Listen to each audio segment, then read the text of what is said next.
Anchor Shivajyothi ముఖ్యంగా social మీడియాలో YouTube వీడియోల ద్వారా బాగా పాపులర్ అయిన సెలబ్రిటీ. ఆమె ఇటీవల తిరుమల శ్రీవారి దర్శనానికి వెళ్లి అక్కడ ప్రసాదం స్వీకరిస్తున్నప్పుడు చేసిన ఒక వ్యాఖ్య పెద్ద వివాదానికి దారితీసి చివరకు టీటీడీ కఠిన చర్యలకు కారణమైంది. శివజ్యోతి తన పర్సనల్ యూట్యూబ్ ఛానల్ కోసం తిరుమలలో ఒక వీడియో తీసే క్రమంలో శ్రీవారి ఉచిత ప్రసాదాన్ని అందుకుంటున్న భక్తులను ఉద్దేశించి వీళ్లంతా కాస్ట్లీ బిచ్చగాళ్లు అని వ్యాఖ్యానించారు. భక్తులు శ్రీవారికి కోట్లాది రూపాయల కానుకలు, విరాళాలు సమర్పించినా చివరకు సాధారణ భక్తుల మాదిరిగానే క్యూలో నిలబడి ఉచితంగా లభించే ప్రసాదాన్ని, అన్నదానాన్ని తీసుకుంటున్నారనే అర్థంలో ఆమె ఆ వ్యాఖ్య చేసినట్టు తెలుస్తోంది. తిరుమల అనేది హిందువులకు అత్యంత పవిత్రమైన పుణ్యక్షేత్రం. ఇక్కడ భక్తులు భక్తిభావంతో ప్రసాదం స్వీకరించడం లేదా అన్నదానం తీసుకోవడం అనేది దేవుడి అనుగ్రహంగా భావిస్తారు.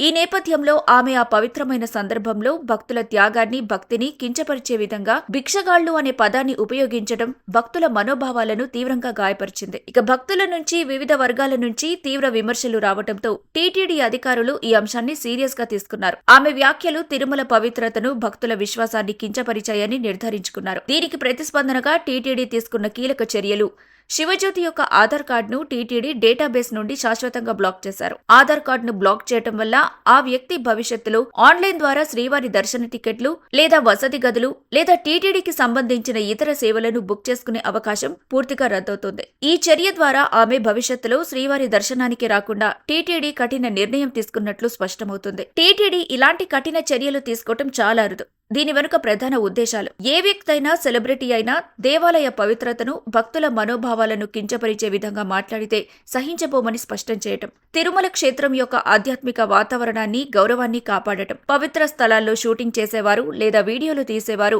బాధ్యతాయుతంగా వ్యవహరించాలని, లేదంటే ఇలాంటి కఠిన చర్యలు ఎవ్వరికైనా తప్పవని ఇతరులకు హెచ్చరిక పంపడం. ఈ వివాదం తర్వాత శివజ్యోతి తన వ్యాఖ్యలపై వివరణ ఇచ్చుకుంటూ క్షమాపణలు కూడా చెప్పినప్పటికీ టీటీడీ మాత్రం తమ నిర్ణయానికి కట్టుబడి ఉన్నట్టుగా తెలుస్తోంది. అందరికీ నమస్తే. సో పొద్దున్న నుంచి తిరుపతి ప్రసాదం గురించి నేను మాట్లాడిన వీడియో, నేను మాట్లాడిన మాటలు చాలా మందికి తప్పుగా అనిపిస్తున్నాయి. సో ఎక్స్ప్లెనేషన్ ఇచ్చే ముందే ఆ మాటలకు ఎవరన్నా హట్ అయి ఉంటే డెఫినెట్గా సారీ చెప్తున్నాను. అండ్ నన్ను రెగ్యులర్గా ఫాలో అయ్యేటోళ్లకు నాకు వెంకటేశ్వర స్వామి ఎంత ఇష్టమో తెలుసు. యూట్యూబ్లో, ఇన్స్టాగ్రామ్లో 3 నెలలు 4 నెలల సంధి శనివారాల వ్రతాల గురించి, వాటి డీటెయిల్స్ గురించి నేను చెప్తూనే ఉన్నా. అవేవి దేని గురించి ఎవరు మాట్లాడుకోలేరు. అన్ఫార్చునేట్లీ దీని గురించి మాట్లాడినరు. ఏదైనా సరే తప్పు జరిగింది నా సైడ్ నుంచి.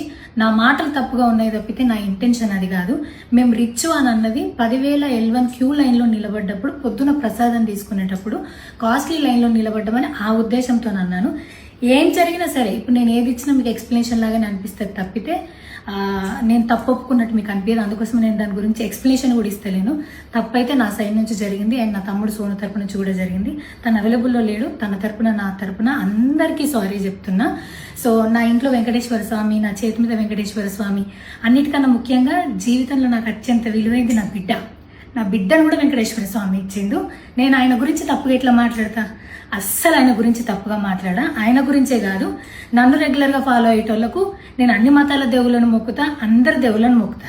అందులో వెంకటేశ్వర స్వామి నా జీవితాన్ని మార్చిండు. ఈ రోజు నేను అనుభవించే ఏది కూడా ఆయన దయలేకపోతే కాదు. అట్లాంటిది ఆయన గురించి నేను ఎందుకు మాట్లాడతా? అయినా సరే తెలుసో తెలకో పొరపాటు మాటలు అయితే నా నోటి నుంచి, మా తమ్ముడు నోటి నుంచి వచ్చినాయి. దానికి డెఫినెట్గా సారీ అడుగుతున్నా.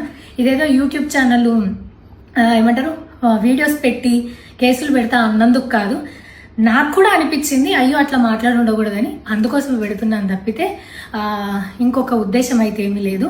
నేను మళ్ళొకసారి టీటీడీ మెంబర్స్కి అండ్ నా మాటల వల్ల హట్ అయిన ప్రతి ఒక్కరికి నేను నా తరపు నుంచి సారీ చెప్తున్నా. అండ్ ఇంకోసారి మళ్ళీ ఎప్పుడు రిపీట్ చేయను.